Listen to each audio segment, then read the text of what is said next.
महिलरोपेयम नामक एक दक्षिणी शहर के पास भगवान शिव का एक मंदिर था। वहाँ एक पवित्र ऋषि रहते थे और मंदिर की देखभाल करते थे। वे भिक्षा के लिए शहर में हर रोज जाते थे और भोजन के लिए शाम को वापस आते थे।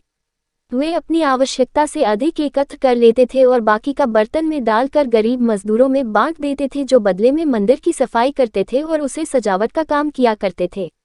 उसी आश्रम में एक चूहा भी अपने बिल में रहता था और हर रोज कटोरे में से कुछ न कुछ भोजन चुरा लेता था।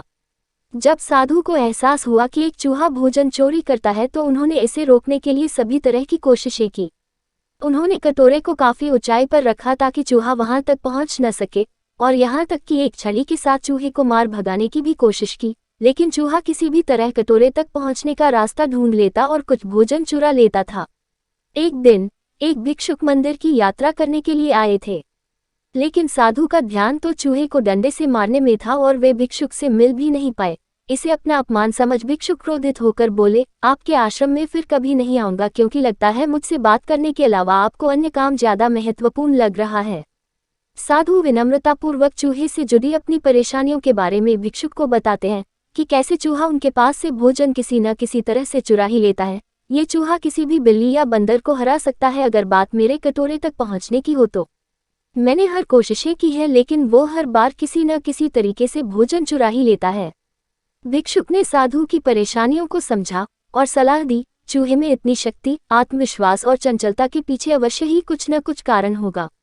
मुझे यकीन है कि इसने बहुत सारा भोजन जमा कर रखा होगा और यही कारण है कि चूहा अपने आप को बड़ा महसूस करता है और इसी से उसे ऊंचा कूदने की शक्ति मिलती है।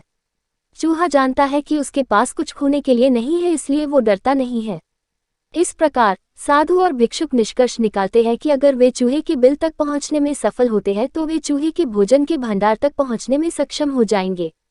उन्होंने फैसला किया कि अगली सुबह वो चूहे का पीछा करेंगे और उसके बिल तक पहुंच जाएंगे। अगली सुबह वो चूहे का पीछा करते हैं और उसके बिल के प्रवेश द्वार तक पहुंच जाते हैं।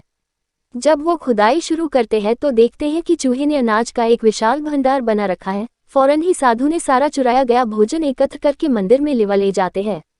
वापस आने पर अपना सारा अनाज गायब देख चूहा बहुत दुखी हुआ और उसे इस बात से गहरा झटका लगा और उसने सारा आत्मविश्वास खो दिया। अब चूहे के पास भोजन का भंडार नहीं था, फिर भी उसने फैसला किया कि वो फिर से रात को कटोरे से भोजन चुराएगा।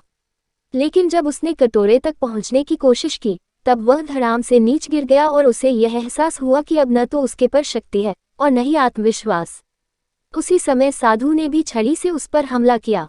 किसी तरह चूहे ने अपनी जान बचाई और भागने में कामयाब रहा और फिर वापस मंदिर कभी नहीं आया। यदि हमारे पास भी संसाधनों की कमी न हो तो हम में भी अद्भुत शक्तियां और आत्मविश्वास की कमी कभी नहीं